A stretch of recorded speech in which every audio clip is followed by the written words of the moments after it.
دوستو جنگ جمل کا واقعہ کیوں پیش آیا، اس کی وجوہات کیا ہیں، اور سیدہ فاطمہ رضی اللہ تعالیٰ عنہ کے شوہر سیدنا علی المرتضیٰ رضی اللہ تعالیٰ عنہ اماں عائشہ صدیقہ رضی اللہ تعالیٰ عنہ کے خلاف کیوں کھڑے ہوئے، یا اماں عائشہ صدیقہ رضی اللہ تعالیٰ عنہ حضرت علی المرتضیٰ رضی اللہ تعالیٰ عنہ کے خلاف کیوں کھڑی ہوئیں۔ تو دوستو یاد رکھیے گا، یہاں پر جو کچھ بھی تھا وہ اجتہاد کی بنیاد پر تھا۔ سیدنا عثمان غنی رضی اللہ تعالیٰ عنہ بے دردی سے شہید کر دیے گئے تھے۔ حضرت سیدہ عائشہ صدیقہ رضی اللہ تعالیٰ عنہ نے قصاص کے حوالے سے بات کی تھی کہ اتنے بڑے امیر وقت کے خلیفہ کو شہید کیا گیا ہے، ان سے قصاص لینا چاہیے، جس میں حضرت زبیر بن العوام اور دوسرے دیگر صحابہ کرام رضوان اللہ تعالیٰ علیہم اجمعین اماں عائشہ صدیقہ رضی اللہ تعالیٰ عنہ کے ساتھ کھڑے تھے۔ اس جنگ کو جنگ جمل کیوں کہا جاتا ہے؟ تو دوستو جمل عربی میں اونٹ کو کہتے ہیں، یعنی پاکستان میں تو ہم اونٹ کو اونٹ ہی کہتے ہیں، اسی طریقے سے سعودیہ عرب میں اونٹ کو جمل کہا جاتا ہے۔ تو اماں عائشہ صدیقہ رضی اللہ تعالیٰ عنہ کا ہودج ایک اونٹ کے اوپر تھا، اور اسی کے گرد صحابہ کرام اور تابعین جمع تھے۔ اچھا دوستو، ان کا ایک بنیادی ان کا کہنے کے ایک طرح سے بنیادی ایک ان کا وہ تھا، یعنی کنڈیشن تھی۔ وہ کنڈیشن یہ تھی کہ حضرت عثمان غنی رضی اللہ تعالیٰ عنہ کے قاتلین کو چن چن کر قتل کیا جائے، کیونکہ قرآن قصاص کا حکم دیتا ہے۔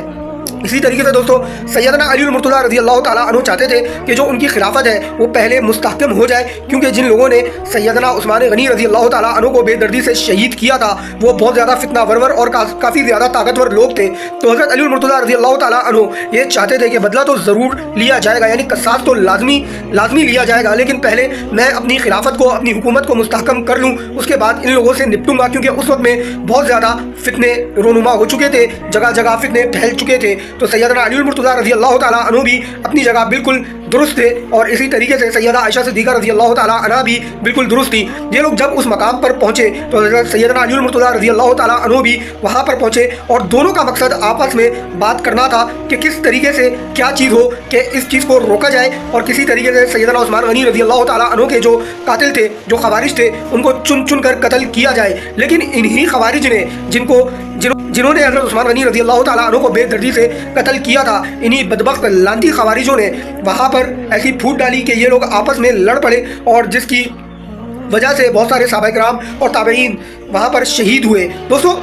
اگر دیکھا جائے یہ بات تاریخ میں درج ہے کہ سیدنا عثمان غنی رضی اللہ تعالیٰ عنہ کے گھر کا پہرا دینے کے لیے سیدنا علی المرتضیٰ رضی اللہ تعالیٰ عنہ نے اپنے دونوں بیٹے امام حسن اور حضرت امام حسین رضی اللہ تعالیٰ عنہما کو بھیجا تھا کہ وہاں جا کر حضرت عثمان غنی رضی اللہ تعالیٰ عنہ کے گھر کی چوکیداری کریں، حضرت عثمان غنی رضی اللہ تعالیٰ عنہ کے گھر کا پہرا دیں، حضرت عثمان غنی رضی اللہ تعالیٰ عنہ کے گھر تک ان خوارج کو، ان قاتلین کو نہ آنے دیں۔ لیکن جو نصیب میں ہوتا ہے وہ تو ہو کر ہی رہتا ہے۔ سیدنا عثمان غنی رضی اللہ تعالیٰ عنہ کی مظلومانہ شہادت اللہ رب العزت کی طرف سے پہلے سے طے شدہ تھی، جس کی بنیاد پر حضرت عثمان غنی رضی اللہ تعالیٰ عنہ شہید ہوئے۔ اگر آپ چاہتے تو اس وقت میں آپ اقتدار میں تھے، آپ طاقت کا استعمال کر سکتے تھے، لیکن آپ نے یہ تاریخی فیصلہ کیا کہ میں نہیں چاہتا کہ میری وجہ سے مسلمانوں کا خون بہے، یا میری وجہ سے کسی بھی قسم کا کوئی فتنہ اور فساد ہو۔ تو دوستو حضرت علی رضی اللہ تعالیٰ عنہ اگر دیکھا جائے تو اس وقت وہ اقتدار میں نہیں تھے، آپ کی خلافت نہیں تھی، تو آپ نے اپنے بیٹوں کو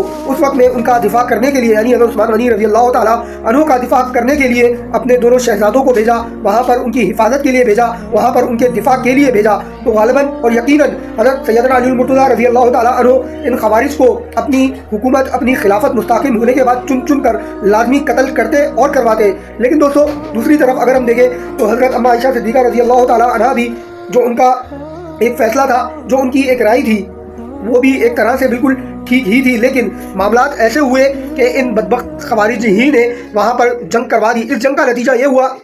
کہ حضرت سیدنا علی المرتضیٰ رضی اللہ تعالیٰ عنہ غالب رہے، اور اماں عائشہ صدیقہ رضی اللہ تعالیٰ عنہ کو عزت اور احترام کے ساتھ آپ نے یہ حکم دیا، جو تاریخی ایک فیصلہ تھا اور ایک معاملہ تھا جو کہ کرنا بھی ایسے ہی چاہیے تھا کہ ان کو عزت اور احترام کے ساتھ، چونکہ یہ ام المومنین ہے، مومنین کی ماں ہے۔ دوستو یہاں پر میں ایک بات واضح کر دوں کہ اماں عائشہ صدیقہ رضی اللہ تعالیٰ عنہ مومنین کی ماں ہے، منافقین کی ماں ہرگز نہیں ہے، کیونکہ قرآن نے ان کو ماں کہا ہے، کسی انسان نے ان کو ماں نہیں کہا۔ تو بہرحال دوستو ان کو عزت اور احترام کے ساتھ سیدنا علی المرتضیٰ رضی اللہ تعالیٰ عنہ نے ان کے گھر تک واپس چھڑوایا، اور دوستوں اس کے بعد جو کچھ ہوا آپ جانتے ہیں کہ جیسے جنگ جمل ہوئی اسی طریقے سے جنگ صفین بھی ہوئی، وہاں پر بھی حضرت امیر معاویہ رضی اللہ تعالیٰ عنہ کا حضرت عثمان غنی رضی اللہ تعالیٰ عنہ کے قاتلوں کا قصاص لینا ہی مطلب اور مقصود تھا، وہ بھی معاملات اسی طریقے سے ہوئے۔ بہرحال دوستوں اس سب میں جتنے بھی خوارج تھے، جتنے بھی منافقین تھے، انہوں نے بھرپور فائدہ اٹھایا۔ اہل سنت والجماعت کے نزدیک دوستوں ہمارا یہ عقیدہ ہے کہ ہم کسی بھی صحابی رسول کی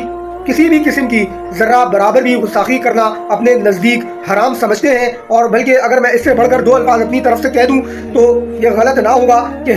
میں تو یہاں تک سمجھتا ہوں بلکہ کہ اگر ہم نے کسی بھی صحابی رسول یا کسی بھی اہل بیت کی شان میں ذرہ برابر بھی گستاخی کی تو ہم دائرۂ ایمان سے لازماً خارج ہو جائیں گے، ہمارا ایمان باقی نہ رہے گا۔ تو دوستوں ان لوگوں کے درمیان عزتیں برقرار تھیں، اب بعد میں آ کر کوئی عدالت لگائے یا یہ بکواس کرے کہ نہیں یہ صحابی غلط تھا یا یہ صحابیہ غلط تھیں، تو وہ کیا حضرت علی المرتضیٰ رضی اللہ تعالیٰ عنہ سے زیادہ بہتر جانتا ہے؟ تو کیا وہ حضرت امام حسن و حسین رضی اللہ تعالیٰ عنہما سے بہتر جانتے ہیں؟ دوستوں حضرت سیدنا امام حسن رضی اللہ تعالیٰ عنہ نے حضرت سیدہ امیر معاویہ رضی اللہ تعالیٰ عنہ کے ہاتھ پر بیعت فرما کر یہ ثابت کیا تھا کہ میں تم لوگوں سے زیادہ بہتر جانتا ہوں امیر معاویہ رضی اللہ تعالیٰ عنہ کو۔ اور رسول اکرم صلی اللہ علیہ وآلہ وسلم کی دوستوں یہ حدیث مبارکہ کہ میرا یہ بیٹا دو مسلمان گروہوں کے درمیان صلح کروائے گا، اس کا بھی پورا ہونا تھا۔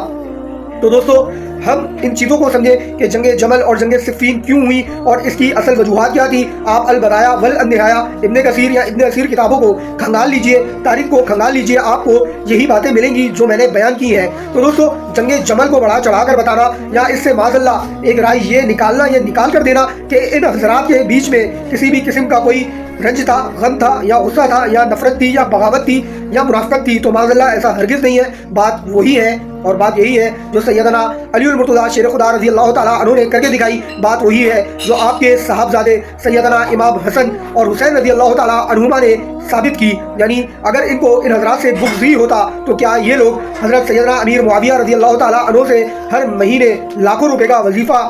وصول کرتے؟ تو دوستوں ہرگز نہیں کرتے۔ اسی طریقے سے دوستوں حضرت اما عائشہ صدیقہ رضی اللہ تعالیٰ عنہ کے دل میں اور سیدنا علی المرتضیٰ رضی اللہ تعالیٰ عنہ کے دل میں آپس میں ایک دوسرے کے لیے کسی بھی قسم کا کوئی رنج یا کسی بھی قسم کا کوئی بغض نہیں تھا۔ یہ ہے تاریخ جنگ جمل کی۔ امید کروں گا دوستوں کہ آپ کو یہ میری ویڈیو پسند آئی ہوگی۔ انشاءاللہ جلد ایک اور نئی تاریخی ویڈیو لے کر آپ لوگوں کی خدمت میں حاضر ہوں گا۔ اپنا بہت خیال رکھیے گا۔ اللہ حافظ۔